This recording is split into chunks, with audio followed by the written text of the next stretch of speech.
नमस्ते गाइज, मेरा नाम है अभिमन्यु। स्वागत है आप सभी का स्पीक अर्बन इंग्लिश में।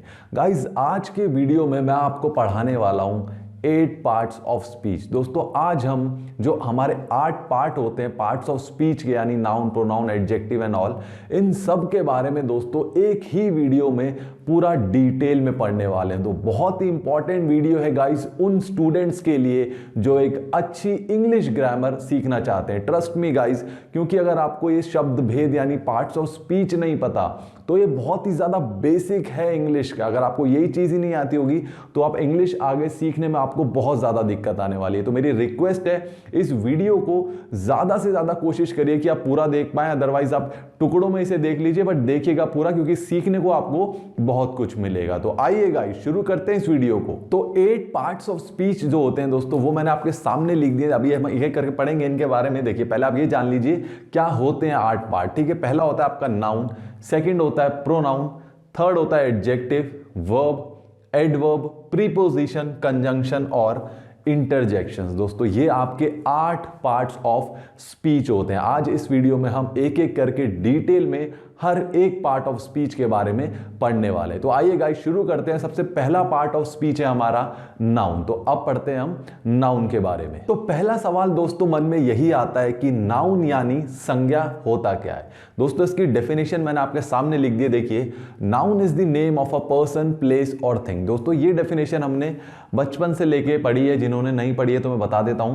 किसी भी इंसान, जगह या वस्तु के नाम को आप कहते हैं नाउन यानी संज्ञा। दोस्तों, एक कंफ्यूजन कहां आता है? कंफ्यूजन यहां क्रिएट होता है कि अगर आप बोले कि सर किसी जानवर के नाम को, या कोई जो हमारे आइडियाज होते हैं, क्या ये नाउन नहीं होते? या मेनली कंफ्यूजन होता है कि कोई जानवर या कुत्ते बिल्ली का नाम है आपका, तो वो नाउन नहीं होता। तो दोस्तों, मैंने इसीलिए इस डेफिनेशन को थोड़ा सा मॉडिफाई किया और मैंने ऐड करा एनिमल एंड आइडियाज। तो दोस्तों, किसी भी person, place, thing, animal and ideas के नाम को आप कहते हैं नाउन। शॉर्ट में अगर मैं कहूं तो किसी भी चीज जिसका नाम है वो सब क्या है? नाउन यानी संज्ञा। ठीक है, एग्जांपल से समझिएगा। राम क्या है? Name of a person. Lakshman, Sita, ये क्या है? इंसानों के नाम है, क्या हो गए? नाउन। दिल्ली, मुंबई, इंडिया, ये क्या है? जगहों के नाम है, प्लेसेस हैं, तो क्या हो गया? Noun.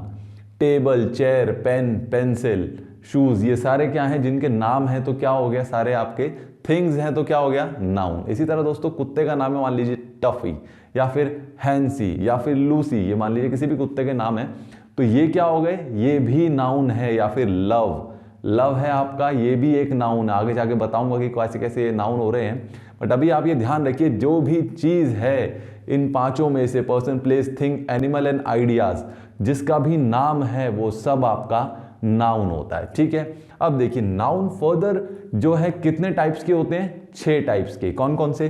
Proper noun, common noun, material noun, collective noun, concrete noun and abstract noun. दोस्तों, तो ये 6 टाइप के नाउन फर्दर कैटेगराइज होता है। अब हम एक एक करके पढ़ेंगे डिटेल में कि प्रॉपर नाउन क्या होता है, कॉमन नाउन क्या होता है, मटीरियल एंड सो ऑन। तो आइएगा, शुरू करते हैं हम प्रॉपर नाउन से। तो पहला है दोस्तों आपका प्रॉपर नाउन। दोस्तों, प्रॉपर नाउन क्या होता है? देखिए, नाम से ही क्लियर है डेफिनेशन, देखिएगा एक बार।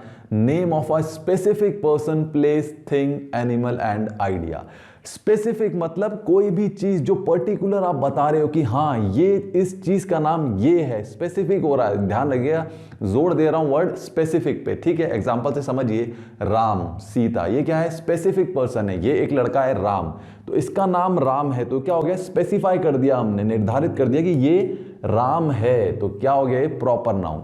इसी तरह सीता, टफी, मान लीजिए कोई कुत्ता है टफी, अब ये कुत्ता अगर टफी है तो ये ही कुत्ता टफी है, स्पेसिफाई कर रहे हैं हम। ठीक है, आगे चल के समझेंगे मैं ऐसा क्यों कह रहा हूं कि स्पेसिफिक। ठीक है, अब देखिए दिल्ली, अब दिल्ली कोई जगह है, तो दिल्ली क्या है? एक पर्टिकुलर जगह है, एक एरिया है कि हाँ, ये इतना एरिया इंडिया का ये दिल्ली हो गया। ठीक है, हमने स्पेसिफिक कर दिया।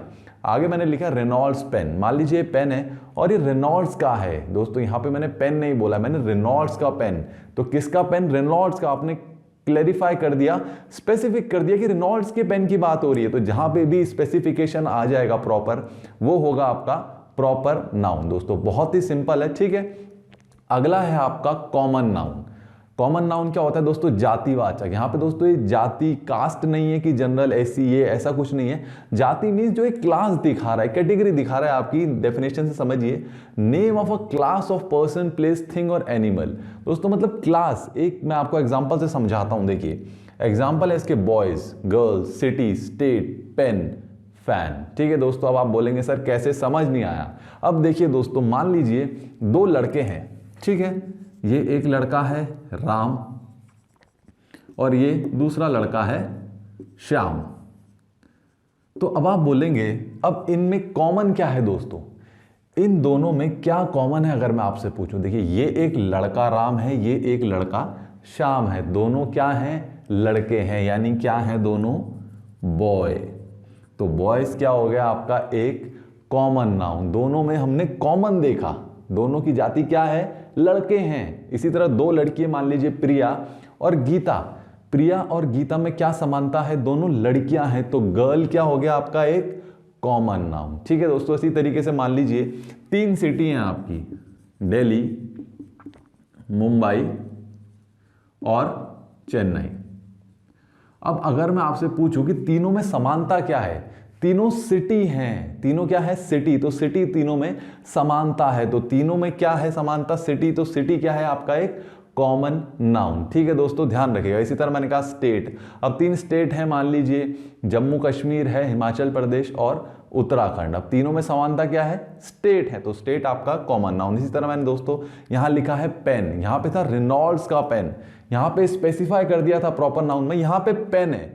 तो हो सकता है एक पेन रेनॉल्ड्स का है, एक आपका जो है उषा का पेन है, या जो भी कंपनी है आपकी, उन सब का एक कॉमन है कि क्या है? पेन है। इसी तरह फैन, अब फैन है, कोई उषा का है, कोई फैन जो है खैतान का है, कोई तीसरी कंपनी का है, तो सब में समानता क्या है? कॉमन क्या आ रहा है? सब फैन है। तो दोस्तों जहां पे भी कॉमन की बात होगी, कॉमन जहां पे हम लेंगे वो हो जाता है आपका कॉमन नाउन, जहां पे हम कॉमन देखते हैं। और प्रॉपर नाउन में क्या होता है कि स्पेसिफाई कर देते हैं कि हाँ ये स्पेसिफिक चीज का नाम ये है। तो जहां पे स्पेसिफिकेशन है पर्टिकुलर, वो आपका प्रॉपर नाउन, और जहां पे कॉमन एक समानता देख रहे हैं वहां पे कॉमन नाउन। अब दोस्तों आगे चलते हैं और पढ़ते हैं मटेरियल नाउन के बारे में। तो मटेरियल नाउन दोस्तों क्या होता है? जैसा कि नाम से ही क्लियर है, डेफिनेशन से और क्लियर हो जाएगा। देखिए, नेम ऑफ अ मटेरियल और सब्सटेंस, किसी भी सामग्री या धातु के नाम को आप क्या कहते हो? Material noun. ठीक है, बहुत ही सिंपल है दोस्तों, एयर, वाटर। अब एक चीज ध्यान रखिएगा दोस्तों, अब ये मटेरियल दो तरीके के होते हैं, या तो नेचुरल जो नेचर से हमें मिले हैं, प्राकृतिक हैं,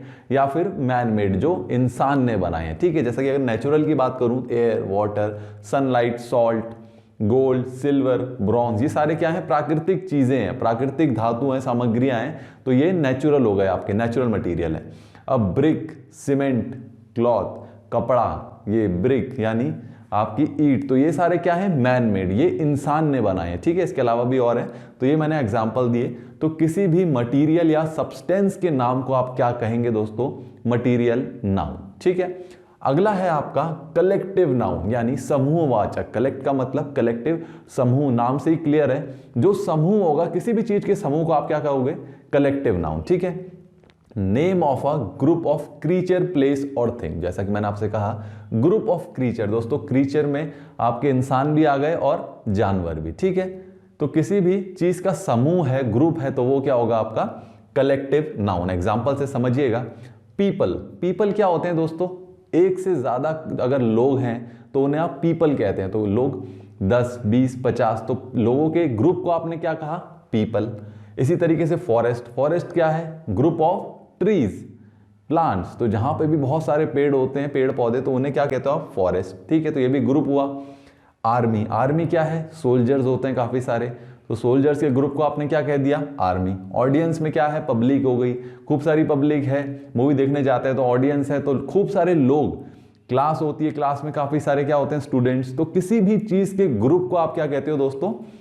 कलेक्टिव नाउन। और मटेरियल नाउन होगा आपका किसी भी पदार्थ का, सामग्री का नाम, वो हो गया आपका मटेरियल नाउन। अब आगे चलते हैं दोस्तों और पढ़ते हैं कंक्रीट नाउन और एब्स्ट्रैक्ट नाउन के बारे में। तो दोस्तों कंक्रीट और एब्स्ट्रैक्ट नाउन को शुरू करने से पहले मैं आपसे एक चीज पूछना चाहूंगा।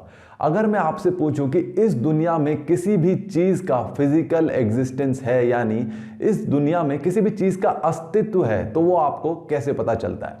दोस्तों वो हमें पता चलता है हमारे 5 सेंसेस से। हमारे 5 सेंसेस क्या होते हैं? आईज, नोज, टंग, स्किन और ईयर। मतलब कोई भी चीज जिसे आप देख सकते हो वो क्या है, मतलब इस दुनिया में उसका अस्तित्व है। कोई भी चीज जिसे आप सूंघ सकते हो, टेस्ट कर सकते हो, छू सकते हो या सुन सकते हो, तो वो सारे क्या हो गए? आपके फिजिकल एग्जिस्टेंस। तो ठीक है दोस्तों, अब इसमें ध्यान रखिएगा, वो सारी चीज जिनका फिजिकल एग्जिस्टेंस है, जो इस दुनिया में जिनका अस्तित्व है, वो सारी हो गई आपकी कंक्रीट नाउन। और जिनका भी इस दुनिया में फिजिकल एग्जिस्टेंस यानी अस्तित्व नहीं है, वो सब हो गई आपकी एब्स्ट्रैक्ट नाउन। ठीक है दोस्तों, बहुत ही सिंपल है, एग्जांपल से बेहतर समझेंगे। देखिए अब दोस्तों 5 सेंसेस मैंने आपको बताया क्या होते हैं? आईज, नोज, ईयर, टंग, स्किन। ठीक है दोस्तों, ये आपको मालूम ही होगा 5 सेंसेस। ठीक है, अब देखिए राम। अब एक लड़का है राम। अब राम को आप देख सकते हो, ऑब्वियसली आप राम को देख सकते हो, उसे छू भी सकते हो, तो वो क्या हो गया? आपका एक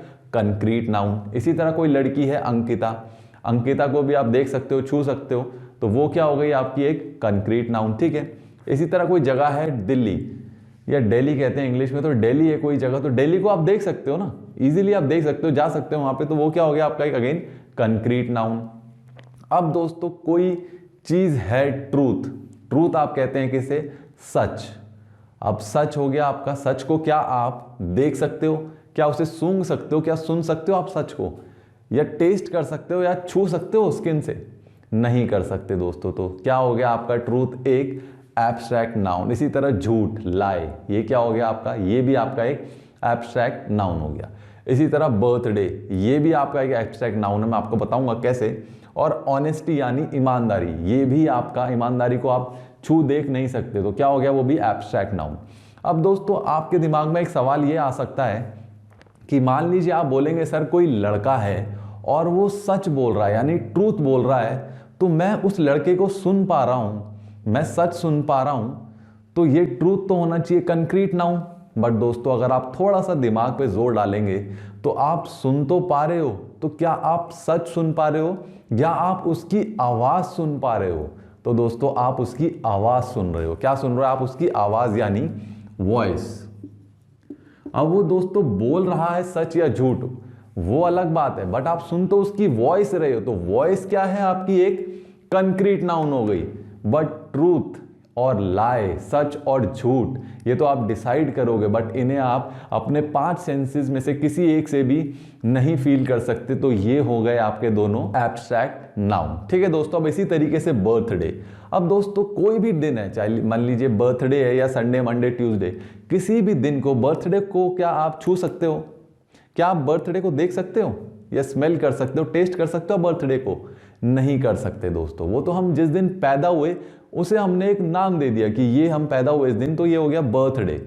बट बर्थडे है मान लीजिए अगर किसी का, तो आप क्या देख सकते हो बर्थडे पे? हाँ, आप बलून्स देख रहे हो, आप कैंडल्स देख सकते हो, आप टॉफीज देख रहे हो, आप लोग आए उन्हें देख रहे हो। वो सारी चीजें क्या हो गई आपकी? कंक्रीट, क्योंकि वो उनका अस्तित्व है, उन्हें आप देख पा रहे हो, छू पा रहे हो। बट जो बर्थडे है या कोई भी दिन है, मंडे, ट्यूसडे, उन्हें थोड़ी दोस्तों आप अपने 5 सेंसेस में से किसी एक से भी फील कर सकते हो। तो दोस्तों डे हो गए आपके सारे, क्या हो गए? Abstract noun. इसी तरह दोस्तों ईमानदारी, ऑनेस्टी।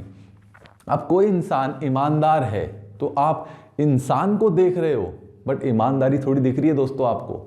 ना ही आप ईमानदारी को सूंघ सकते हो, टेस्ट कर सकते हो या टच कर सकते हो, ईमानदारी को नहीं कर सकते दोस्तों। तो ध्यान रखिएगा, इस दुनिया में कोई भी चीज जिसका फिजिकल एग्जिस्टेंस यानी अस्तित्व है, वो है आपकी कंक्रीट नाउन।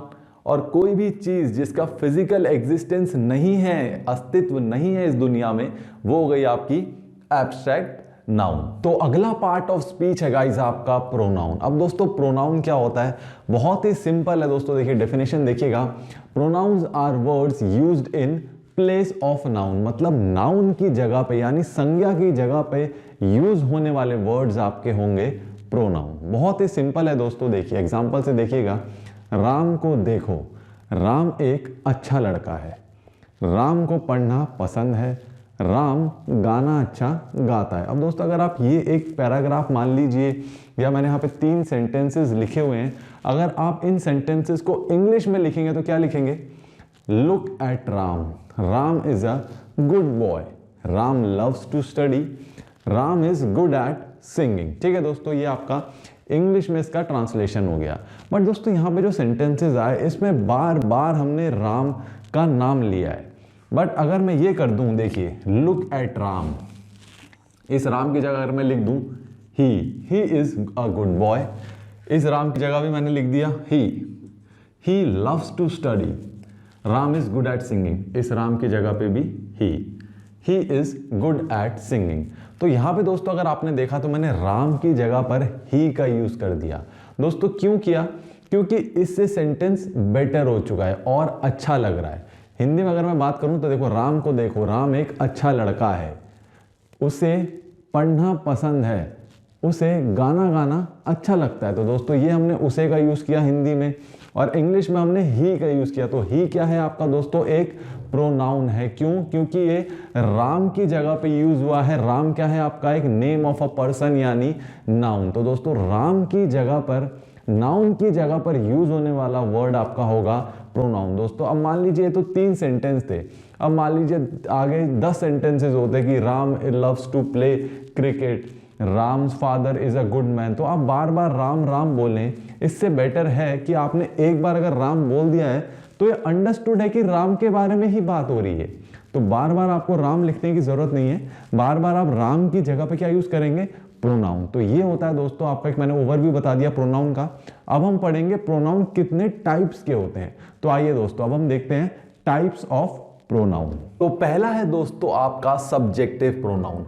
दोस्तों सब्जेक्टिव प्रोनाउन को आप पर्सनल प्रोनाउन भी कहते हैं। क्या कहते हैं दोस्तों? सब्जेक्टिव एंड पर्सनल प्रोनाउन, दोनों का मतलब सेम ही होता है। दोस्तों नाम से ही क्लियर है, सब्जेक्टिव यानी सब्जेक्ट, तो जो सब्जेक्ट की तरह एक्ट करेगा किसी भी वाक्य में वो होगा आपका सब्जेक्टिव प्रोनाउन। देखिए it acts as a subject in a sentence, मतलब सेंटेंस में, वाक्य में सब्जेक्ट की तरह एक्ट करता है। देखिए एग्जांपल देखिए इसके, आई, यू, ही, शी, दे और वी, ये होते हैं एग्जांपल सब्जेक्टिव प्रोनाउन के। एग्जांपल से समझिएगा। देखिए मैं एक अच्छा लड़का हूं, यहां पे सब्जेक्ट क्या है? मैं, तो क्या यूज होगा? आई। तो मैं क्या कहूंगा? I am a good boy, I am a good boy. इसी तरह दोस्तों अगर मैं कहूं तुम अच्छे हो, तो यहां पे सब्जेक्ट क्या है? तुम यानी यू, तो मैं क्या कहूंगा इंग्लिश में? You are good. अब इसी तरह अगर मैं कहूं वह एक अच्छा लड़का है, तो मैं क्या कहूंगा? ही इज अ गुड बॉय। यहां पे सब्जेक्ट क्या है? ही। ठीक है, सब्जेक्टिव प्रोनाउन है तो I, you, he, she, they, we का यूज होगा। देखिए वे अच्छे हैं, वे अच्छे हैं, यहां पे सब्जेक्ट क्या है? वे यानी दे, तो मैं क्या कहूंगा इंग्लिश में? They are good. ठीक है दोस्तों, तो ये थे आपके सब्जेक्टिव प्रोनाउन। अब देखते हैं हम दोस्तों ऑब्जेक्टिव प्रोनाउन। तो ऑब्जेक्टिव प्रोनाउन दोस्तों देखिए नाम से ही क्लियर है, जैसे सब्जेक्टिव प्रोनाउन सब्जेक्ट की तरह एक्ट कर रहा था, ऑब्जेक्टिव प्रोनाउन क्या करेगा? ऑब्जेक्ट की तरह एक्ट करेगा किसी भी सेंटेंस में। देखिए मैंने लिखा हुआ है it acts as an object in a sentence, यानी ऑब्जेक्ट की तरह पे एक्ट करेगा। एग्जांपल्स क्या होते हैं इसके? Him, her, me, you, them and us. ठीक है दोस्तों, अब एग्जांपल से बेहतर समझिएगा। जैसा मैं कहूं सौरभ आपके साथ है, अगर मैं कह रहा हूं सौरभ आपके साथ है, तो यहां पे सब्जेक्ट क्या है दोस्तों? आपका सौरभ। यहां पे दोस्तों सब्जेक्ट है सौरभ और आपके साथ क्या है? एक ऑब्जेक्ट। तो आप एक ऑब्जेक्टिव पार्ट में हो, तो आप यहां पे क्या यूज करोगे? आप यहां पे सब्जेक्टिव प्रोनाउन का यूज नहीं करके ऑब्जेक्टिव प्रोनाउन का यूज करोगे। तो आप क्या कहोगे? Saurabh is with you, Saurabh is with you. Subjective में भी यू ही रहता है, ऑब्जेक्टिव में भी यू ही रहता है। अब आगे का देखिएगा, सौरभ उसके साथ है। अगर मैं कहूं सौरभ उसके साथ है, तो सौरभ क्या है? सब्जेक्ट, उसके साथ मतलब वो क्या है? आपका एक ऑब्जेक्टिव पार्ट में है, तो उसके लिए क्या आएगा दोस्तों? ही का यूज नहीं होगा, हिम का यूज होगा। सब्जेक्टिव में ही था, यहां पे क्या हो जाता है? हिम। तो क्या हो जाएगा ये? Saurabh is with him, Saurabh is with him. अगर मैं कहूं दोस्तों सौरभ मेरे साथ था, सौरभ मेरे साथ था, तो मैं दोस्तों एक ऑब्जेक्टिव पार्ट पे हूं, यहां पे सब्जेक्टिव में नहीं हूं। ऑब्जेक्टिव के लिए आई का यूज ना होके बल्कि क्या होगा? मी का यूज। तो मैं क्या कहूंगा? Saurabh was with me. तो मैं क्या कहूंगा दोस्तों? Saurabh was with me. ठीक है दोस्तों, तो जो ऑब्जेक्ट की तरह एक्ट करेगा सेंटेंस में वो हो जाएगा आपका ऑब्जेक्टिव प्रोनाउन। अब तीसरा देखते हैं दोस्तों अपना पोजेसिव प्रोनाउन। तो पोजेसिव प्रोनाउन दोस्तों देखिए नाम से ही क्लियर है, पोजेसिव मींस, पोजेशन मींस मालिकाना अधिकार। तो ये क्या करता है देखिए, it tells us who owns a particular thing, मतलब जो भी हमें ये बताएगा कोई भी चीज किसकी है तो वो सारे होंगे आपके पोजेसिव प्रोनाउन। ठीक है, अब एग्जांपल देखिए इस केस की दोस्तों, देखिए दो कैटेगरीज होती हैं, पहली है his, her, my, your, their, our and it. ठीक है, सेकंड है his, hers, mine, yours, theirs, ours and its. ठीक है दोस्तों, कहां पे कैटेगरी 1 आएगी, कहां पे कैटेगरी 2, ये मैं आपको एग्जांपल से समझाता हूं। देखिए मैंने यहां पे एक स्टेटमेंट लिखा है, ये मेरी कार है, ये मेरी कार है। यहां पे दोस्तों आप ध्यान दीजिएगा, मेरी के साथ लग के आया है कार। ठीक है, तो जिस पे अधिकार की बात हो रही है, किस पे अधिकार की बात हो रही है, कार पे, कार के साथ लग के आया है मेरी।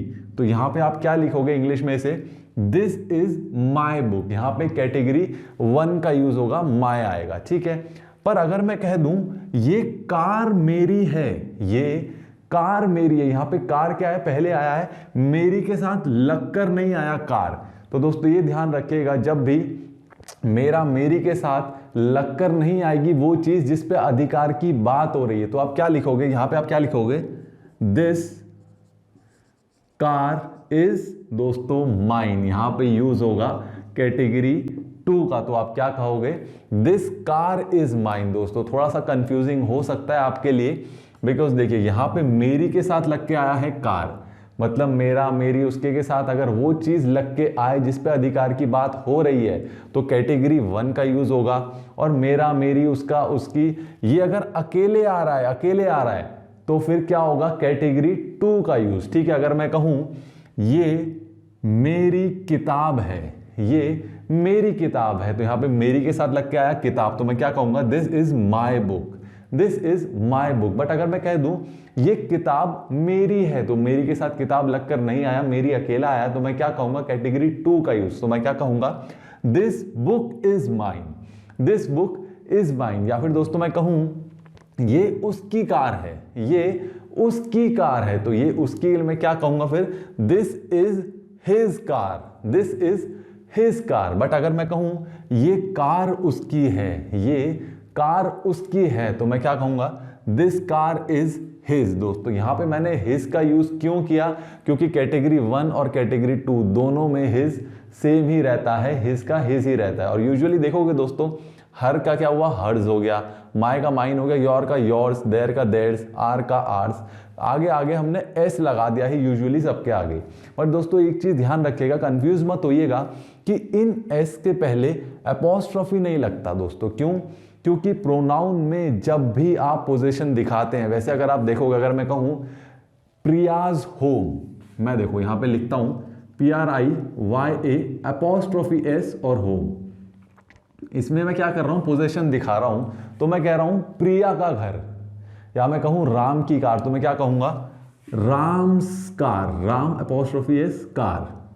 ये दोस्तों सही है, बट दोस्तों यहां पे जब आप पोजीशन दिखा, तो यहां पे भी पोजीशन दिखा रहे हो, प्रिया का घर है, राम की कार है, बट प्रोनाउन में दोस्तों, प्रोनाउन की जब भी बात होगी, प्रोनाउन में कभी भी एपॉस्ट्रोफी नहीं लगता दोस्तों। अब दोस्तों ऐसा क्यों है, इसका कोई पर्टिकुलर रीजन नहीं है दोस्तों, ना ही हमें जानने की जरूरत है, बस ये थोड़ा सा कंफ्यूजन हो जाता है, इसलिए मैंने आपको बता दिया कि प्रोनाउन में जब भी बात होगी तो एपॉस्ट्रोफी कभी नहीं आता। ठीक है दोस्तों, बट यूजुअली जब आप लिखते हो तो एपॉस्ट्रोफी का यूज करते हैं। थोड़ा सा कंफ्यूजिंग है, बट आप जैसे जैसे आप समझेंगे, धीरे धीरे आप वीडियो को दोबारा देखेंगे, आप ये चीजें समझते चले जाएंगे। ठीक है दोस्तों, तो ये था आपका पोजेसिव प्रोनाउन। अब हम देखते हैं दोस्तों रिफ्लेक्सिव प्रोनाउन। तो रिफ्लेक्सिव प्रोनाउन दोस्तों क्या होता है, देखिए दोस्तों रिफ्लेक्सिव प्रोनाउन का ही आपका एक पार्ट होता है इंटेंसिव प्रोनाउन। देखिए दोस्तों मैं एग्जांपल से बेहतर समझाऊंगा, इसलिए मैंने दोनों लिखा है। दोनों का मतलब भी दोस्तों यूजुअली सेम ही होता है, इनके जो एग्जांपल्स हैं। देखिए पहले आपका रिफ्लेक्सिव का पढ़िएगा। रिफ्लेक्सिव प्रोनाउन ये क्या होते हैं, basically they refer back to the subject of the sentence, मतलब ये सब्जेक्ट पे ही जोर डालते हैं। देखिए एग्जांपल से बेहतर समझिएगा, पहले इनके एग्जांपल देखिए, myself, himself, herself, ourself, themself, yourself, yourself, और दोस्तों इट सेल्फ, वन सेल्फ, ये सारे एग्जाम्पल है आपके किसके, रिफ्लेक्सिव प्रोनाउन के भी और इंटेंसिव प्रोनाउन के भी। अब देखिए कहाँ पे ये जो प्रोनाउन है ये रिफ्लेक्सिव प्रोनाउन की तरह यूज हो रहे हैं, कहाँ पे इंटेंसिव की तरह, ये हम बेहतर समझेंगे। देखिए अब पहले आप इंटेंसिव प्रोनाउन की डेफिनेशन देख लीजिए। They are use to emphasise the antecedent noun और प्रोनाउन इन अ सेंटेंस। मतलब इंटेंसिव क्या करता है, ये दोस्तों जोर देता है। एम्फेसाइज का मतलब जोर देना। जोर किस पे देता है, एंटीसीडेंट नाउन और प्रोनाउन, मतलब इससे जस्ट पहले जो आता है नाउन या प्रोनाउन, ये उस पे जोर देता है। ठीक है, कैसे एग्जांपल से समझाऊंगा। देखिए मैंने यहां पे एक सेंटेंस लिखा है, मैं ये खुद करूंगा, मैं ये खुद करूंगा। तो मैं क्या कह रहा हूं, मैं ये खुद करूंगा, इसे इंग्लिश में मैं क्या कहूंगा, I will do it my self, I will do it my self. ठीक है, बट अगर मैं कहूं मैं खुद ही ये करूंगा, मैं खुद ही ये काम करूंगा, तो मैं क्या कहूंगा, I myself will do it. दोस्तों अगर आप पहले सेंटेंस में देखो तो यहां पे माई सेल्फ आ रहा है डू यानी वर्ब के बाद, तो यहां पे क्या हो रहा है, ये यूज हो रहा है एज एन रिफ्लेक्सिव प्रोनाउन, क्योंकि यहां पे वर्ब के बाद आ रहा है। अब यहां पे देखिए दोस्तों माई सेल्फ किसके बाद आ रहा है, आई के बारे में। तो आई क्या है दोस्तों, आपका एक प्रोनाउन है। तो मैंने क्या कहा था अभी, इंटेंसिव प्रोनाउन क्या करता है, जोर डालता है किस पे, अपने से पहले आने वाले नाउन या प्रोनाउन पे। ठीक है दोस्तों, तो इसने जोर डाला, यानी इसने कहा I myself will do it, मतलब मैं खुद ही ये काम करूंगा, मेरे अलावा ये काम और कोई नहीं कर सकता। पहले वाले में हो सकता है कोई और काम कर ले, मैं ये खुद करूंगा, यहां पे जोर नहीं दिया, यहां पे एम्फेसाइज नहीं किया, तो ये हो गया रिफ्लेक्सिव प्रोनाउन। और जहां पे जोर डाला है अपने जस्ट पहले वाले नाउन या प्रोनाउन पे, वहां पे वो यूज होते हैं ये words as an intensive pronoun. या फिर दोस्तों मैं एक और एग्जांपल दूं, तो अगर मैं कहूं सीता ये काम खुद करेगी, सीता ये काम खुद करेगी, तो मैं क्या कहूंगा, Sita will do it her self, Sita will do it her self. ठीक है, तो यहां पे मैं क्या कर रहा हूं, डू यानी डू आपकी वर्ब हो गई, डू के बाद आ गया आपका हर सेल्फ। ठीक है, हर सेल्फ। बट अगर मैं कहूं सीता खुद ही ये काम करेगी, सीता खुद ही ये काम करेगी, तो मैं क्या कहूंगा, Sita her self will do this work. तो यहां पे मैं क्या कर रहा हूं दोस्तों, मैं सीता पे यानी नाउन पे जोर डाल रहा हूं। हर सेल्फ क्या कर रहा है, नाउन पे यानी सीता पे जोर डाल रहा है कि ये काम सीता ही करेगी, सीता के अलावा कोई और ये काम नहीं कर सकता। तो दोस्तों ध्यान रखिएगा, जब भी ये वर्ब के बाद आते हैं ये वर्ड, तो वो यूज होते हैं एज एन रिफ्लेक्सिव प्रोनाउन। जब भी दोस्तों ये नाउन या प्रोनाउन के जस्ट बाद आते हैं और जोर डालते हैं यानी एम्फेसाइज करते हैं उस नाउन या प्रोनाउन को, तब ये वर्ड्स यूज होते हैं एज एन इंटेंसिव प्रोनाउन। अब दोस्तों अगला प्रोनाउन देखते हैं हम, जो है आपका इंडेफिनेट प्रोनाउन। तो इंडेफिनेट प्रोनाउन दोस्तों देखिए नाम से ही क्लियर है, यानी इंडेफिनेट मतलब जो डेफिनेट नहीं है, जिसका कुछ पता नहीं। तो इसका एग्जांपल देखिए, इट रेफर्स टू इंडेफिनेट और जनरल पर्सन, प्लेस और थिंग, मतलब ये जनरली सबके लिए यूज हो जाता है। एग्जांपल देखिएगा इसके, all, both, any, each, everyone, few, many, some, somebody, several. दोस्तों ये सारे एग्जांपल्स हैं किसके, इंडेफिनेट प्रोनाउन के। मैं आपको और बेहतर समझाता हूं उदाहरण से। देखिए अगर मैं कहूं, मान लीजिए कुत्ता है टफी, उसे 4 लोग पसंद करते हैं। तो मान लीजिए सौरभ, प्रिया, अंकित और अंकुर, ये चारों लोग टफी को पसंद करते हैं। तो मैं क्या कहूंगा सेंटेंसेस, सौरभ लव्स टफी, प्रिया लव्स टफी, अंकुर लव टफी और शिवानी लव्स टफी। तो ये चारों लोग अगर प्यार करते हैं उस कुत्ते टफी से, तो मैं अलग अलग कहने के बजाय, इन चारों नाम के बजाय मैं क्या कह सकता हूं, ऑल लव टफी। तो यहां पे दोस्तों मैंने क्या किया, चारों के बजाय मैंने क्या यूज कर दिया, चारों के लिए ऑल का यूज हो गया। तो ऑल क्या हो गया आपका, एक इंडेफिनेट प्रोनाउन। या फिर दोस्तों मैं कहूं, मान लीजिए मैं कह रहा हूं Saurabh is my friend, Ankur is my friend. अब दोस्तों बजाय अलग अलग कहने के मैं क्या कह सकता हूं, both are my friends, both are my friends. तो दोस्तों बोथ, ऑल, एनी, ईच, ये सारे आपके होते हैं इंडेफिनेट प्रोनाउन। ठीक है दोस्तों, अब अगला है आपका डिमॉन्स्ट्रेटिव प्रोनाउन। दोस्तों नाम से ही क्लियर है, डिमॉन्स्ट्रेटिव मतलब बताना, दर्शाते हैं। It is used to identify the person और thing that is being refer to, मतलब जिस बारे में बात हो रही है, जिसके बारे में बात हो रही है, उसको ये रेफर करते हैं। दोस्तों देखिए मेनली 4 ही होते हैं, ये 4 ही होते हैं, दिस, दैट, दीज और दोज। इसके बारे में दोस्तों हम सेपरेट वीडियो लेक्चर में डिटेल में पढ़ चुके हैं, आप वो देख सकते हैं। अगर आपको और डिटेल में पढ़ना है फिर भी आपको एक ओवरव्यू देता हूं।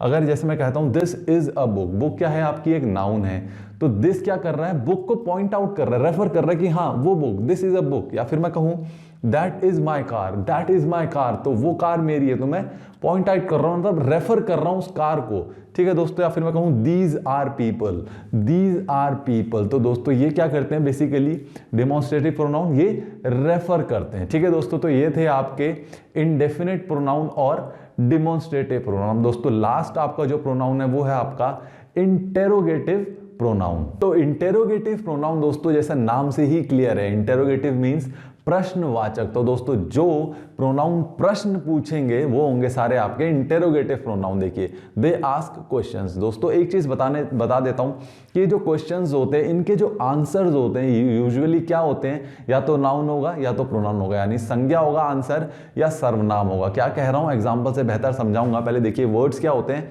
हु, हुम, व्हाट, विच, हुज, ये सारे जो भी हमारे WH फैमिली के वर्ड्स होते हैं। दोस्तों WH फैमिली पे एक सेपरेट वीडियो लेक्चर बना हुआ है, जिनको नहीं पता डीप में समझना है WH फैमिली, वो हमारा वो वाला वीडियो देख सकते हैं। बट ये WH फैमिली के जितने भी वर्ड्स होते हैं इंटेरोगेटिव प्रश्नवाचक होते हैं, तो ये सारे हमारे इंटेरोगेटिव प्रोनाउन होते हैं। देखिए दोस्तों अगर मैं आपसे पूछूं who are you, who are you का आंसर आप क्या दोगे, I am Ankit, I am Abhimanyu, I am Shivani, I am Priya.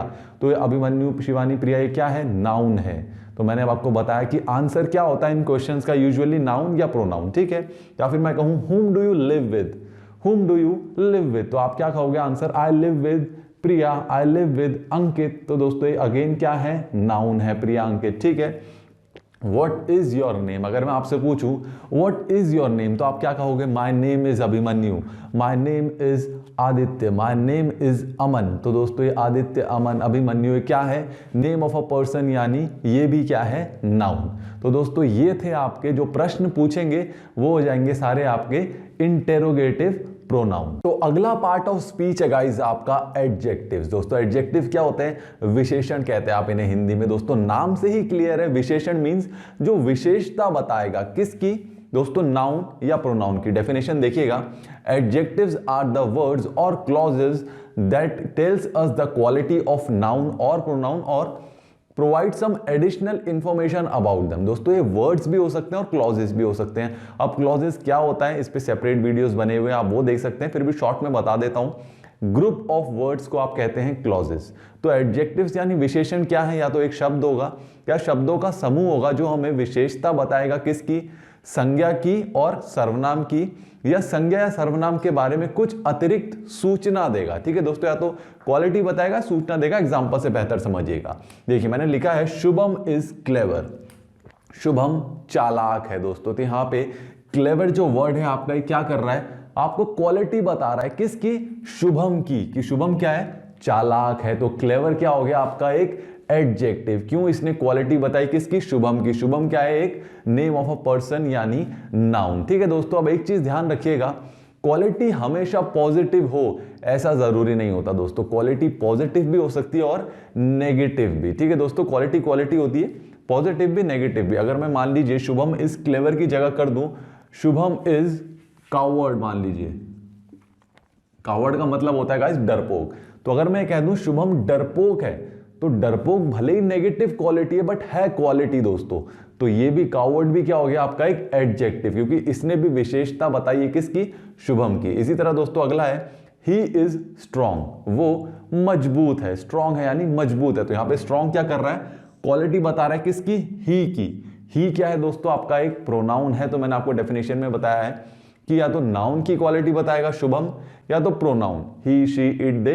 तो ये भी आपका एडजेक्टिव है, ठीक है दोस्तों। स्ट्रॉन्ग भी आपका एक एडजेक्टिव है। इसी तरह अगर मैं कहूं आई हैव मेनी पेन्स, या फिर मैं कहूं आई हैव फ्यू पेन्स, तो दोस्तों यहाँ पे जो ये मेनी और फ्यू है क्या कर रहे हैं, मेरे पास कुछ पेन है या मेरे पास काफी पेन है। तो ये कुछ और काफी क्या बता रहे हैं, पेन के बारे में हमें सूचना दे रहे हैं कि पेन ज्यादा है या कम है। तो ये वर्ड्स भी आपके क्या हैं, एडजेक्टिव्स, ठीक है दोस्तों। अब देखिए अगला देखिएगा, Rekha is my sister who dances with you. Rekha मेरी बहन है जो तुम्हारे साथ नाचती है। तो यहां पे क्या हो रहा है दोस्तों, कोई एक्शन नहीं हो रहा है या कोई मतलब एडजेक्टिव क्वालिटी नहीं बताई जा रही, बट हो क्या रहा है कि रेखा के बारे में ये जो आपका पूरा शब्दों का समूह है। हु डांसेस विद यू, ये क्या कर रहा है, ये पूरा क्लॉज क्या कर रहा है, मैंने आपको बताया क्लॉज क्या है, शब्दों का समूह। तो ये शब्दों का समूह रेखा जो कि एक नाउन है, नाउन के बारे में हमें क्या कर रहा है, एक एडिशनल इंफॉर्मेशन दे रहा है। क्वालिटी नहीं बता रहा है रेखा के बारे में, एडिशनल इंफॉर्मेशन दे रहा है कि जो तुम्हारे साथ नाचती है, रेखा मेरी बहन है जो तुम्हारे साथ नाचती है। तो मैंने आपको बताया कि या तो क्वालिटी बताएंगे या फिर एडिशनल इंफॉर्मेशन देंगे गाइस। तो जो क्वालिटी बता रहा है नाउन या प्रोनाउन की, वो भी आपका एडजेक्टिव है। जो कुछ अतिरिक्त सूचना दे रहा है आपको नाउन या प्रोनाउन के बारे में, वो भी आपके सारा एडजेक्टिव यानी विशेषण है। अब हम देखेंगे दोस्तों डिग्रीज ऑफ एडजेक्टिव्स। तो guys there are 3 degrees of adjectives. कितनी डिग्रीज होती हैं दोस्तों विशेषण की? 3 डिग्रीज। क्या क्या दोस्तों आपके सामने लिखी हुई है, पॉजिटिव, कंपैरेटिव और सुपरलेटिव। दोस्तों नाम से ही क्लियर है, पॉजिटिव मींस जो नॉर्मल वर्ड्स होंगे वो पॉजिटिव, कंपैरेटिव मींस जो कंपेयर करने के लिए यूज होगी दो चीजों को या दो से ज्यादा चीजों को, सुपरलेटिव मींस दोस्तों जो किसी भी चीज की मैक्सिमम इंटेंसिटी बताएगी। कैसे, एग्जांपल से समझेंगे। अब दोस्तों इन तीनों डिग्रीज को यूज करने का कुछ रूल्स होते हैं, वो मैं आपको बताना चाहूंगा। देखिए पहला रूल मैंने लिखा है use of ER and EST। अब आप बोलेंगे सर ER EST क्या है, मैं आपको बताता हूं एग्जांपल से। देखिए बहुत सारे वर्ब्स ऐसे होते हैं जिसमें अगर आप ER लगाओ तो वो कंपैरेटिव डिग्री बन जाती है, और EST लगाओगे तो क्या हो जाएगा, सुपरलेटिव डिग्री। आपको पता भी होगा, ठीक है। जैसा कि मैंने लिखा है टॉल, TALL टॉल। अब टॉल के आगे आपने लगा दिया ER तो ये क्या हो गया, टॉलर यानी कंपैरेटिव डिग्री। अब आपने लगा दिया टॉल के आगे EST तो ये क्या हो गई, सुपरलेटिव डिग्री, टॉलेस्ट। जैसे मैं कहूं Ram is taller than Shyam. अब दोस्तों एक चीज ध्यान रखिएगा, जब भी आप किसी दो चीजों को कंपेयर करते हैं तो कंपैरेटिव जो डिग्री होती है उसके बाद हमेशा यूज करते हैं आप देन का, THAN than. Ram is taller than Shyam, Priya is smaller than Ankita. तो दोस्तों जब भी कंपेयर करेंगे तो देन का यूज करेंगे। जिन्हें देन के बारे में जो है और ज्यादा इंफॉर्मेशन चाहिए, क्यों यूज होता है, तो देन और देन पे हमारा वीडियो बना हुआ है, आप वो भी देख सकते हैं, ठीक है। अब मैं कह दूं राम इज टॉलेस्ट, तो मैंने टॉलेस्ट कर दिया मतलब मैक्सिमम इंटेंसिटी की। राम सबसे लंबा है, राम से लंबा कोई है ही नहीं, तो सुपरलेटिव डिग्री मींस जो सबसे ज्यादा मैक्सिमम इंटेंसिटी दिखाएगी। देखिए स्मॉल, स्मॉल के आगे लगा दिया ER, स्मॉलर, EST लगा दिया तो स्मॉलेस्ट, ठीक है। अब दोस्तों एक वर्ड है आपका लेट। अब अगर इसकी कंपैरेटिव डिग्री निकालें तो आप में से बहुत से स्टूडेंट्स ये बोल सकते हैं सर LATE कर देंगे, बट दोस्तों बताना चाहूंगा एक छोटा सा पॉइंट आपको याद रखना है। जब भी किसी वर्ब के वर्ड के एंड में E आ जाता है तो उसमें हम ER ना लगा के सिर्फ R ही लगाते हैं, तो ये क्या हो जाएगा, लेटर। इसमें एक E नहीं आएगा, सिर्फ ये LATE, इसके आगे R लग जाएगा, लेटर। इसी तरह दोस्तों इसकी सुपरलेटिव क्या हो जाएगी, LATEEST लगा देंगे, नहीं दोस्तों ये भी गलत हो जाएगा। यहां पे भी E आ रहा है अगर एंड में तो सुपरलेटिव डिग्री में भी सिर्फ ST का यूज होगा, E का यूज नहीं होगा, तो ये क्या हो जाएगा LATEST लेटेस्ट, ठीक है। इसी तरह एक वर्ड है वाइज, तो इसका क्या हो जाएगा कंपैरेटिव, अगेन दोस्तों एंड में क्या आ रहा है E, तो सिर्फ क्या लगा देंगे कंपैरेटिव में R, वाइजर, और सुपरलेटिव में WISEST लगा देंगे, EST नहीं लगाएंगे, ठीक है दोस्तों। तो ये था पहला रूल जिसमें ER लगा के आपके क्या हो रहा है, कंपैरेटिव डिग्री बन रही है, EST लगा के आपका क्या बन रहा है, सुपरलेटिव डिग्री। दोस्तों ये कुछ वर्ड्स थे। अब इसी तरीके के कुछ वर्ड्स दोस्तों आपकी स्क्रीन पे आ जाएंगे, आप उन्हें एक बार देख लीजिए प्लीज। तो ये है गाइस वो हमारे वर्ड्स जिन्हें आप एक बार देख लीजिए। ER लगा के कंपैरेटिव हो रहा है, EST लगा के क्या हो रहा है, superlative degree.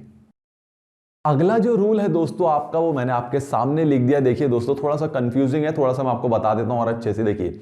If an adjective ends with C + V + C means C का मतलब है कॉन्सोनेंट, V का मतलब है वॉल यानी स्वर, ठीक है दोस्तों। अगर कोई भी वर्ड अगर एंड हो रहा है CVC से, एग्जाम्पल से बेहतर समझेंगे तो आपको क्या करना है, V double the consonant and add ER for comparative and EST for superlative degrees, ठीक है। एग्जांपल से बेहतर समझिएगा, मैंने आपको कहा CVC मतलब जो लास्ट वर्ड है वो कॉन्सोनेंट है, सेकंड लास्ट वर्ड होना चाहिए वॉल, और थर्ड लास्ट वर्ड होना चाहिए अगेन एक कॉन्सोनेंट। अगर आपका इन तीनों इस फॉर्मेट में लास्ट के 3 वर्ड्स एंड हो रहे हैं, जैसा कि है बिग, इसमें लास्ट वर्ड देखा कॉन्सोनेंट, उससे पहले देखा I एक वॉल है, फिर B एक कॉन्सोनेंट, तो CVC वाला हमारा पैटर्न आ चुका है। इस केस में क्या होगा, हम डबल कर देंगे कॉन्सोनेंट को। आपने डबल कर दिया कॉन्सोनेंट लास्ट वाला BIG एक कॉन्सोनेंट और लगा दिया। कंपैरेटिव के लिए क्या करेंगे दोस्तों, ER लगा देंगे, तो ये क्या हो जाएगी आपकी कंपैरेटिव डिग्री बिग की बिगर। इसी तरह सुपरलेटिव में क्या हो जाएगा, BIG डबल किया कॉन्सोनेंट और फिर EST, तो बिगेस्ट हो गई आपकी इसकी सुपरलेटिव डिग्री दोस्तों। अब ये किस केस में है, CVC।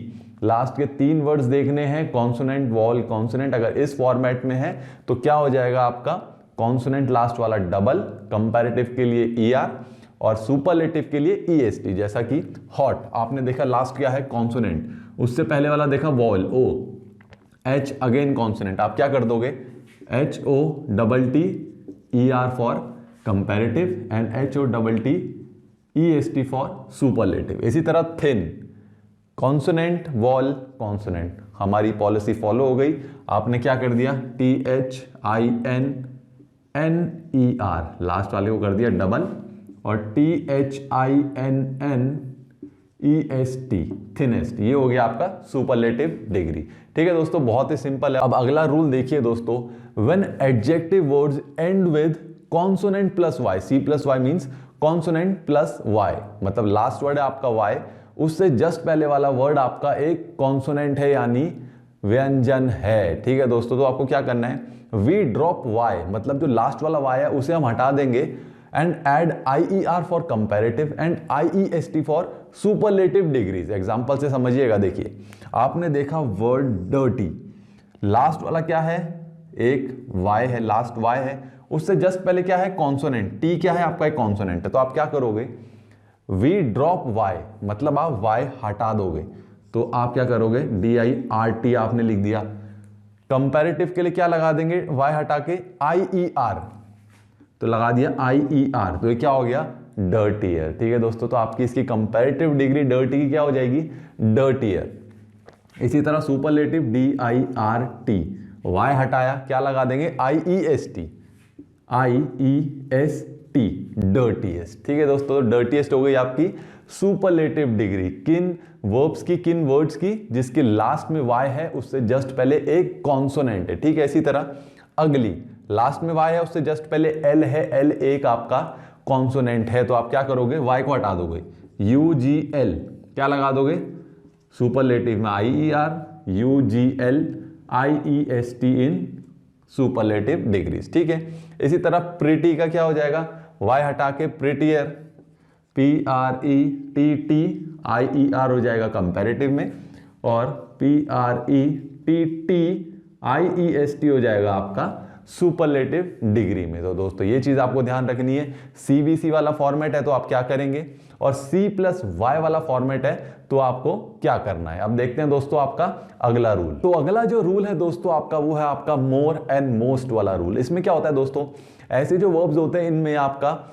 ER EST वाला कॉन्सेप्ट नहीं चलता। इसमें क्या हो जाता है, कंपैरेटिव डिग्री में आप क्या लगा देते हो मोर, और सुपरलेटिव डिग्री में आप लगा देते हो मोस्ट। देखिए जो वर्ड है आपका यूजफुल, अब यूजफुल को आप यूजफुलर नहीं कहेंगे और यूजफुलेस्ट नहीं कहेंगे दोस्तों। सुपरलेटिव में आप क्या कहेंगे, मोर यूजफुल कंपैरेटिव में, सुपरलेटिव में मोस्ट यूजफुल। तो इनमें क्या होता है, ऐसे वर्ब्स में मोर और मोस्ट का यूज होता है, ध्यान रखिएगा। जैसे beautiful more beautiful, most beautiful, important more important, most important, active more active, most active. दोस्तों मैंने आपको 4 वर्ब्स बताए हैं, इसके अलावा और भी वर्ब्स हैं।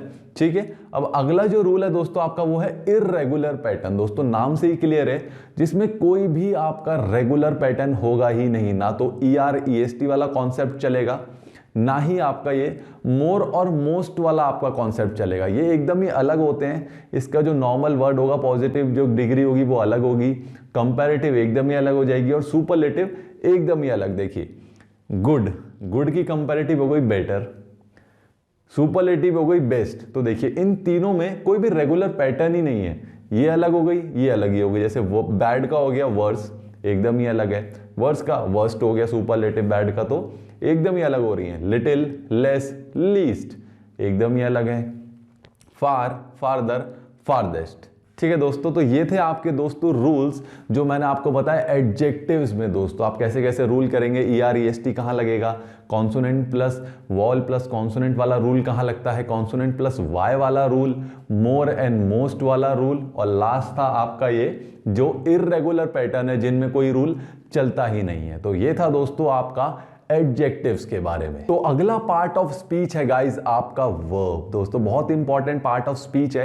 वर्ब को आप हिंदी में कहते हैं गाइस क्रिया। दोस्तों नाम से ही क्लियर है, क्रिया यानी कोई भी काम। तो इसकी डेफिनेशन देख लीजिए, वर्ब डिस्क्राइब्स द एक्शन और the state of the subject. ये दोस्तों या तो एक्शन बताएगी या आपको क्या बताएगी, स्टेट। स्टेट से मतलब है दोस्तों किस अवस्था में या किस समय में दोस्तों कोई काम हुआ है। एग्जांपल से बेहतर समझेंगे, देखिए मैंने लिखा है रोहन इज प्लेइंग। रोहन क्या कर रहा है, प्ले, खेल रहा है। तो खेलना क्या है आपका, एक क्रिया है, तो प्ले क्या हो गया आपका, एक वर्ब। ठीक है दोस्तों, अब अगला देखिए, अगर मैं कहूं Ram is 2 years old, Ram 2 साल का है।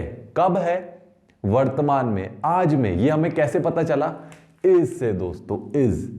तो इज क्या है आपकी एक स्टेट वर्ब है, जो मैंने आपको बताया था कि एक्शन और स्टेट। तो ये स्टेट बता रही है, अवस्था बता रही है कि कौन से कब है, आज में है, बीते हुए कल में है या आने वाले कल में। पर इसी तरह अगर मैं कह दूं राम वॉज 2 years ओल्ड, तो क्या हो जाएगा सेंटेंस, राम 2 साल का था। कब, बीते हुए कल में। तो ये कैसे पता चला, वॉज से।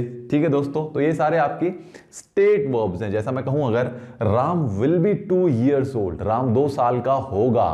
कब होगा, आने वाले कल में। तो ये हमें कैसे पता चला, विल बी से। तो दोस्तों ये भी आपकी वर्ब्स हैं, स्टेट वर्ब्स। और ये आपकी प्ले, मतलब कोई भी अगर आप फिजिकल काम हो रहा है, जैसा आपको नाम से पता है एक्शन वर्ब हो जाएंगी ये एक्शन वर्ब है। ठीक है, अब दोस्तों देखिए 2 टाइप्स की वर्ब होती हैं, जैसा आपका डेफिनेशन में ही क्लियर है, एक्शन और स्टेट वर्ब्स। ठीक है, एक हो गई एक्शन वर्ब, एक हो गई स्टेट वर्ब।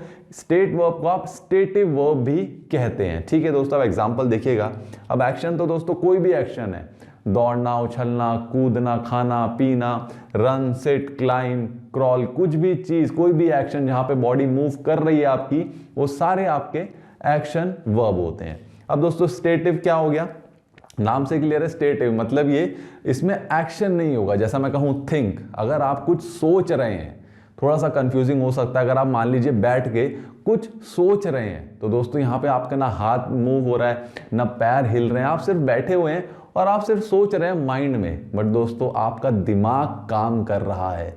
तो अगर दिमाग भी काम कर रहा है, वो भी आपकी एक वर्ब होती है, वो भी एक क्रिया है। कौन सी क्रिया है, स्टेटिव वर्ब है। ठीक है, इसी तरह मिस, अगर आप किसी को याद कर रहे हैं, अगेन आपकी बॉडी बैठी हुई है, हाथ पैर नहीं मूव हो रहे, दिमाग तो चल रहा है ना, याद आप दिमाग में कर रहे हो किसी को, तो मिस भी एक आपकी वर्ब है, स्टेटिव वर्ब। इसी तरह बी, हैव, ये सबसे ज्यादा यूज होती हैं दोस्तों वर्ब्स, बी और हैव।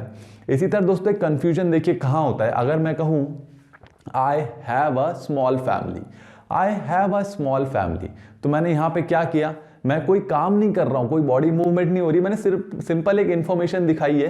हैव से हमें पता चल रहा है, स्टेट का पता चल रहा है कि I have a small family. Have से क्या पता चला, जो आपकी स्टेटिव वर्ब है, हैव से पता चला कि एक स्मॉल फैमिली है, तो एक स्टेटिव वर्ब है, यहाँ पे कोई फिजिकल एक्शन नहीं है। अब दोस्तों देखिए कंफ्यूजन कहाँ हो जाता है, एक बहुत इंपॉर्टेंट पॉइंट आपको ध्यान रखना है कि स्टेटिव वर्ब, ये जो आपकी स्टेटिव वर्ब्स होती हैं, इनके साथ कभी भी आईएनजी का यूज नहीं होता। ठीक है दोस्तों, आप आईएनजी का यूज इनके साथ नहीं करते हैं। जैसा कि अगर मैं कहूं, मैंने कहा क्या आपसे, I have a small family, ये सेंटेंस करेक्ट है, बट आप कभी ये नहीं बोलेंगे I am having a small family. दोस्तों हैविंग नहीं होता। स्टेटिव वर्ब्स के साथ दोस्तों कभी भी आईएनजी फॉर्म का यूज नहीं होता। दोस्तों आपको अगर करना ही है आईएनजी का यूज, तो आप एक्शन वर्ब्स के साथ कर सकते हो। जैसा कि अगर मैं कहूं राम इज प्लेइंग, प्ले क्या है, एक एक्शन वर्ब है, तो इसके साथ आईएनजी आ गया।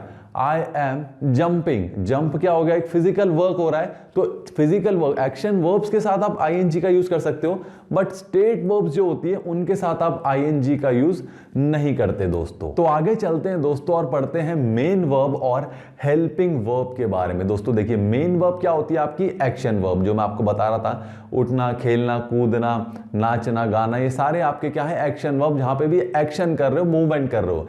हेल्पिंग वर्ब क्या है दोस्तों, जो हेल्प कर रही है, किसे, एक्शन वर्ब यानी मेन वर्ब को। ठीक है दोस्तों, अब हेल्पिंग वर्ब को आप ऑक्सिलरी वर्ब भी कहते हैं। जो सबसे ज्यादा यूज होती हैं दोस्तों हेल्पिंग वर्ब, वो होती हैं आपकी बी, डू और हैव। इनके बारे में मैं आपको थोड़ा बता देता हूं, क्योंकि ये सबसे ज्यादा यूज होती है, इन्हीं पे बहुत सारे सेंटेंसेस आप फॉर्म करते हैं। देखिए, अगर मैं लिखूं max is working now, max क्या कर रहा है, काम कर रहा है। यहां पे मेन वर्ब क्या है आपकी, वर्किंग, क्योंकि ये एक्शन वर्ब है, जो मैंने आपको बताया, मेन वर्ब हो गई एक्शन वर्ब वर्क। लेकिन जो इज है, ये इज क्या कर रहा है दोस्तों, ये आपको स्टेट बता रहा है, जो मैं आपको बता रहा था अभी, ये आपकी एक हेल्पिंग वर्ब है। मैक्स काम कर रहा है, कब, आज में। कैसे पता चला, इज से पता चला। ठीक है दोस्तों, अब दोस्तों अगर मैं कह दूं max was working, max was working, तो वॉज क्या हो गया आपका, अगेन एक हेल्पिंग वर्ब, जो ये बता रही है कि मैक्स काम कर रहा था, कब, बीते हुए कल में। ठीक है दोस्तों, तो ये हेल्पिंग वर्ब आपके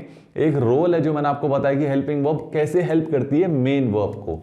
अब देखिए, नेगेटिव सेंटेंसेस में भी दोस्तों आप यूज कर सकते हैं। Max is not working now, यहां पे भी क्या हुआ दोस्तों, हेल्पिंग वर्ब का यूज हुआ इज का, और सेंटेंस नेगेटिव में भी हो जाता है, मैं ये कहना चाह रहा हूं।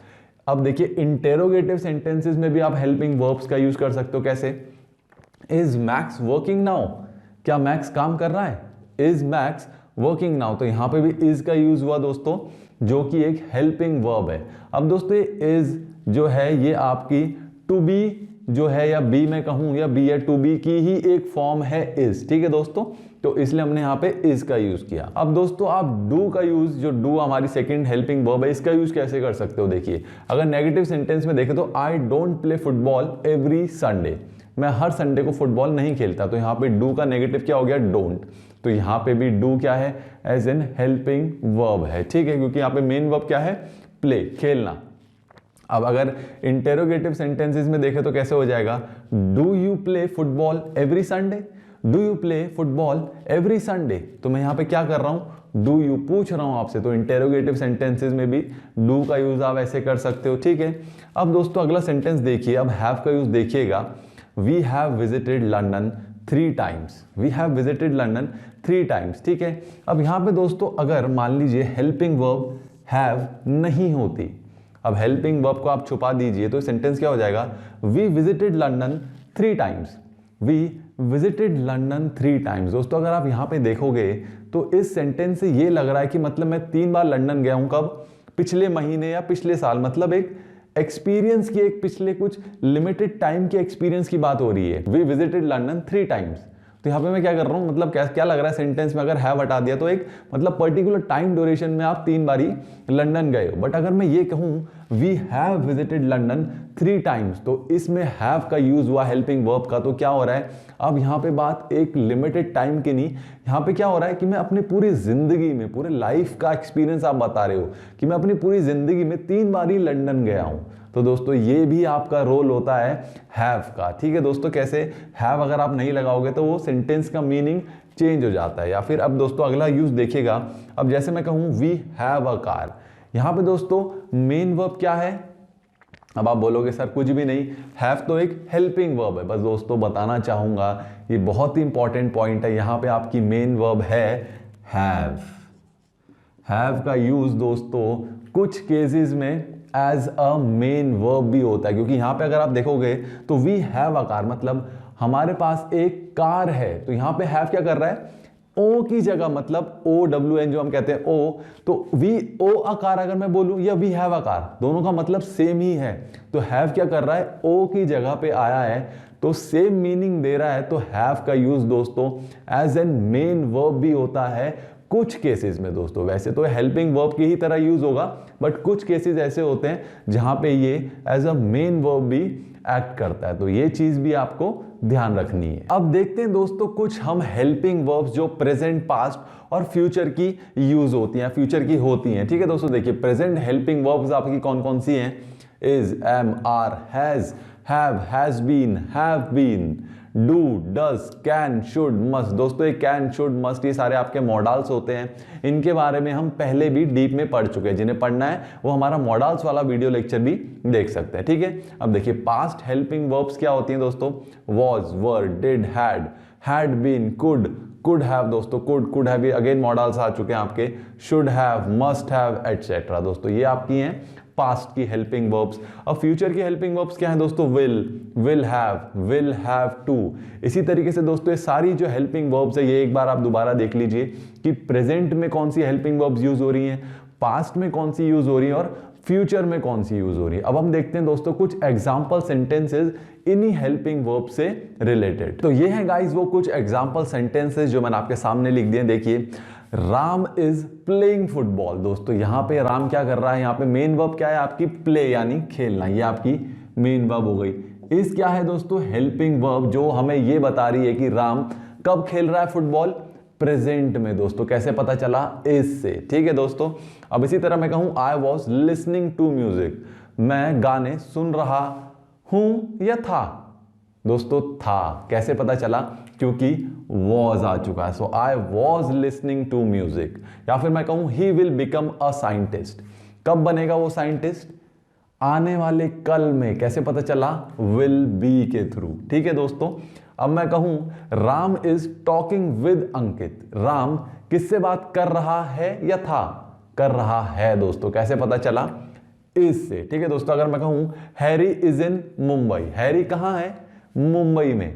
कैसे पता चला? प्रेजेंट का सेंटेंस है, इज की वजह से। ठीक है दोस्तों, तो ये थे हमारे कुछ एग्जाम्पल सेंटेंसेस। तो अगला पार्ट ऑफ स्पीच है गाइस आपका एडवर्ब। दोस्तों एडवर्ब को आप हिंदी में कहते हो क्रिया विशेषण। तो दोस्तों अभी एडवर्ब क्या होते हैं मैंने आपके सामने लिख दिया definition. Adverb are the words और group of words that tells the quality of verb, adjective और अनदर एडवर्ब और provide some additional information about them. ये दोस्तों वो शब्द होते हैं या वो शब्दों का समूह होता है एडवर्ब, जो हमें वर्ब की क्वालिटी बताएगा या तो एडजेक्टिव की क्वालिटी बताएगा या किसी दूसरे एडवर्ब की क्वालिटी बताएगा या इन तीनों के बारे में कुछ अतिरिक्त सूचना देते हैं। दोस्तों देखिए एग्जांपल से समझिएगा। अगर मैं कहूं राम रन्स फास्ट, राम तेज दौड़ता है, यहां पे दोस्तों क्रिया क्या है? रन। ये एक वर्ब है। अब दोस्तों राम दौड़ता है, कैसे दौड़ता है? तेज दौड़ता है। तो यहां पे वर्ब की रन की भी क्वालिटी बताई किसने? फास्ट ने। राम दौड़ता तो है लेकिन तेज दौड़ता है, तो तेज क्या हो गया आपका? एक फास्ट क्या हो गया इंग्लिश में? एक एडवर्ब। ठीक है दोस्तों, अब देखिए अगला देखिए, she is a very good girl. She एक प्रोनाउन है, गर्ल क्या है दोस्तों? आपका एक नाउन है। ठीक है, तो गर्ल कैसी है? गुड। गुड की भी क्वालिटी किसने बताई? वेरी ने। वेरी गुड, वो बहुत अच्छी लड़की है। अच्छी लड़की तो है लेकिन बहुत अच्छी है, तो गुड की भी क्वालिटी बता दी वेरी ने। तो वेरी आपका एक अगेन एडवर्ब है। ठीक है, अब अगला देखिए, Ankit runs fast which is good for us. Ankit तेज दौड़ता है जो हमारे लिए अच्छा है। तो यहां पे दोस्तों क्या है? जैसा मैंने बताया अंकित कैसे दौड़ता है? तेज। यहां मैंने बताया था Ram runs fast, Ankit runs fast. But ये जो आपका क्लॉज है विच इज गुड फॉर अस, ये क्या कर रहा है? ये हमें कुछ अतिरिक्त सूचना दे रहा है। किसके बारे में? अंकित के तेज दौड़ने के बारे में। तो मैंने आपको बताया था कि ये वर्ड्स होते हैं या ग्रुप ऑफ वर्ड्स जो हमें या तो क्वालिटी बताएंगे या फिर कुछ अतिरिक्त सूचना देंगे। तो ये जो आपका क्लॉज है पूरा विच इज गुड फॉर अस, ये हमें क्या कर रहा है? अतिरिक्त सूचना दे रहा है। तो ये पूरा आपका जो क्लॉज है, ये पूरा शब्दों का समूह आपका एक एडवर्ब क्लॉज है। दोस्तों हो सकता है आपको कुछ चीजें अभी इतनी अच्छे से समझ ना आ रही हूं। धीरे धीरे दोस्तों जैसे आप एग्जांपल्स बनाते चले जाएंगे और एग्जांपल्स देखेंगे अपने एंड से, तो आपको ये चीजें समझ आने लगेगी। अभी के लिए आप ये ध्यान रखिए, जो वर्ब की क्वालिटी बताएगा वो भी एडवर्ब है, जो एडजेक्टिव की क्वालिटी बताएगा वो भी एडवर्ब है, या किसी दूसरे एडवर्ब की भी जो क्वालिटी बताएगा वो भी एडवर्ब होगा। ठीक है, अब दोस्तों इसकी भी एडजेक्टिव्स की ही तरह तीन फॉर्म्स होती हैं। क्या क्या? पॉजिटिव, कंपैरेटिव और सुपरलेटिव। जैसा मैंने आपको बताया था एडजेक्टिव्स में tall, taller, tallest, short, shorter, shortest. तो इसी तरीके से दोस्तों ये सेम ही रहती हैं सारी, इसकी जो फॉर्म्स हैं एडजेक्टिव्स की ही तरह सेम रहती है। अब आगे चलते हैं दोस्तों और देखते हैं types of adverb. So adverbs guys basically तीन टाइप के होते हैं। कितने? तीन टाइप के। क्या क्या? देखिए, सिंपल एडवर्ब्स, इंटेरोगेटिव एडवर्ब और रिलेटिव एडवर्ब्स। दोस्तों अब सबसे ज्यादा यूज होते हैं दोस्तों सिंपल एडवर्ब्स, और सिंपल एडवर्ब फर्दर कैटेगराइज हो जाता है 6 पार्ट्स में। कौन कौन से? Adverb of time, adverb of place, frequency, manner, degree and reason. ठीक है दोस्तों, तो ये बेसिकली 3 मेजर टाइप हैं। सिंपल एडवर्ब 6 फर्दर कैटेगराइज हो जाता है 6 पार्ट्स में। ठीक है, अब हम एक एक करके एक एक पार्ट पूरा पढ़ेंगे। ठीक है, पहला है आपका एडवर्ब ऑफ टाइम। अब एडवर्ब ऑफ टाइम दोस्तों नाम से ही क्लियर है, जो टाइम के बारे में हमें बताएगा। तो बेसिकली ये जो इसके जो सेंटेंसेस होते हैं वो क्या करते हैं? वो व्हेन का आंसर देते हैं। व्हेन का आंसर, जैसा मैं आपको एग्जांपल से बताता हूं, I will go there today. तो अगर मैं इसका सवाल पूछूं, when will you go there? I will go there today. तो टुडे क्या है आपका? व्हेन का आंसर मिला। कब जाओगे? आज। टुडे आपका एक एडवर्ब ऑफ टाइम है। ठीक है, इसी तरह I will come afterwards. When will you come? I will come afterwards. तो आफ्टरवर्ड्स अगेन आपका एक क्या है? Adverb of time. ठीक है, अब अगला है एडवर्ब ऑफ प्लेस। ये दोस्तों यूजुअली आंसर करते हैं वेयर को। वेयर, WHERE, वेयर को। You may sit there. Where can I sit? You may sit there. तो देयर क्या हो गया आपका? अगेन एक एडवर्ब ऑफ प्लेस। ठीक है, she will plant her garden here. She will plant her garden here. Where will she plant her garden? Here. तो here क्या है आपका? एक एडवर्ब ऑफ प्लेस। अब दोस्तों आगे चलते हैं और देखते हैं फर्दर 4 टाइप के सिंपल एडवर्ब्स। तो अगला है दोस्तों आपका adverb of frequency. Adverb of frequency क्या आंसर करेगा? हाउ ऑफन का। देखिए एग्जांपल देखिएगा, आई गो फॉर वॉक डेली। अगर मैं इसका सवाल बनाऊं तो क्या हो जाएगा? How often do you go for walk? I go for walk daily. तो हाउ ऑफन का आंसर मिल रहा है क्या? डेली। डेली क्या हो गया आपका? एक एडवर्ब ऑफ फ्रीक्वेंसी। या फिर मैं कहूं I run sometimes. How often do you run? I run sometimes. Sometimes भी क्या हो गया आपका? एक एडवर्ब ऑफ फ्रीक्वेंसी। अगला है दोस्तों एडवर्ब ऑफ मैनर। ये यूजुअली आंसर क्या करेगा? हाउ का। ये कर रहा था हाउ ऑफन, ये करता है how. I speak beautifully. How do I speak? I speak beautifully. तो ब्यूटीफुली क्या है दोस्तों? आपका एक एडवर्ब ऑफ मैनर। ठीक है, I run fast. How do I run? I run fast. तो फास्ट क्या है दोस्तों? आपका एक एडवर्ब ऑफ मैनर। ठीक है, अगला है दोस्तों एडवर्ब ऑफ डिग्री। ये क्या आंसर करते हैं यूजुअली? हाउ मच का आंसर देगा या फिर टू व्हाट एक्सटेंट बताएगा कि किस हद तक। एग्जांपल से समझिएगा, she is extremely talented. How much talented she is? Extremely talented. तो एक्सटेंट दिखा रहा है हमें कि एक्सट्रीमली। तो एक्सट्रीमली क्या है आपका? एक एडवर्ब ऑफ डिग्री है। ठीक है, she runs very fast. Very fast तो क्या हो गया? To what extent she runs, मतलब एक्सटेंट दिखा रहा है कि कितनी तेज? बहुत तेज। तो वेरी भी आपका क्या हो गया? एक एडवर्ब ऑफ डिग्री। ठीक है, अगला है दोस्तों एडवर्ब ऑफ रीजन। ये यूजुअली आंसर करेगा वाई को। वाई के आंसर देता है I will go there because I love that place. तो अगर मैं इसका सवाल पूछूं तो क्या हो जाएगा? Why will you go there? I will go there because I love that place. तो बिकॉज क्या है आपका दोस्तों? एक एडवर्ब ऑफ रीजन दोस्तों। तो एडवर्ब ऑफ रीजन क्या हो गया आपका? एक बिकॉज। इसी तरह दोस्तों और भी सारे एडवर्ब्स हैं, वो मैं आपको पहले काफी बार बता चुका हूं। अब आगे चलते हैं और पढ़ते हैं दोस्तों इंटेरोगेटिव और रिलेटिव एडवर्ब्स के बारे में। तो अगला है दोस्तों आपका इंटेरोगेटिव एडवर्ब्स। इंटेरोगेटिव नाम से ही क्लियर है दोस्तों, जो सवाल पूछेंगे। They are used to ask questions like why, when, where, how. तो ये जितने भी आपके WH फैमिली के वर्ड्स होते हैं सारे आपके क्या होते हैं? Interrogative adverbs. ठीक है, एग्जांपल से समझिएगा, why don't you like him. अगर मैं कहूं why don't you like him, तो यहां पे वाई क्या है दोस्तों? एक आपका इंटेरोगेटिव एडवर्ब। या फिर मैं कहूं how was the movie. How was the movie, तो हाउ अगेन आपका एक एडवर्ब हो गया। Where is the new car? Where is the new car. तो वेयर क्या हो गया आपका? अगेन एक इंटेरोगेटिव एडवर्ब। अब अगले हैं दोस्तों आपके रिलेटिव एडवर्ब्स। ये क्या करते हैं? यूज टू रिलेट और कनेक्ट और ज्वाइन 2 सेंटेंसेस। ये 2 सेंटेंसेस को जोड़ने के लिए यूजुअली दोस्तों एक सबऑर्डिनेट क्लॉज को ये जोड़ते हैं। किससे? मेन क्लॉज से। ठीक है, एग्जांपल से समझिएगा। इसके एग्जांपल दोस्तों यूजुअली ये 3 ही होते हैं, वेयर, वेन और वाई। ठीक है, यहां पे भी वेयर, वेन, वाई थे, बट यहां पे सवाल पूछने के लिए, यहां पे सेंटेंसेस को जोड़ने के लिए यूज करते हैं। देखिए, this is the restaurant where I have my dinner. तो वेयर क्या कर रहा है? दिस इज द रेस्टोरेंट और आई हैव माई डिनर को जोड़ रहा है। ठीक है दोस्तों, तो वेयर क्या हो गया आपका? यहाँ पे एक रिलेटिव एडवर्ब। इसी तरह I remember the day when we first met. I remember the day when we first met. तो व्हेन क्या कर रहा है? इन दोनों सेंटेंसेस को जोड़ रहा है। तो ये भी क्या हो गया आपका? एक रिलेटिव एडवर्ब। ठीक है, tell me why you were late, tell me why you were late. तो वाई क्या कर रहा है, अगेन इन दोनों सेंटेंसेस को जोड़ रहा है, तो वाई भी आपका एक रिलेटिव एडवर्ब हो गया। तो अगला पार्ट ऑफ स्पीच है गाइज आपका प्रीपोजिशंस। दोस्तों नाम से ही क्लियर है, प्री और पोजीशन। प्री मतलब पहले, पोजीशन मींस स्थान, तो पहले लगेगा जिसके भी लगेगा, ठीक है। अब देखिए, it is a word used to link noun और pronoun to other words in a sentence. ये वो वर्ड होते हैं जो नाउन या प्रोनाउन को सेंटेंस के दूसरे पार्ट से या दूसरे वर्ड्स के साथ जोड़ते हैं, ठीक है। एग्जांपल से समझिएगा, जैसा मैं कहूं the cat is sitting under the table, तो दोस्तों यहां पे अंडर क्या है, आपका एक प्रीपोजिशन है दोस्तों, क्योंकि अंडर क्या कर रहा है, the cat is sitting the table को जोड़ रहा है।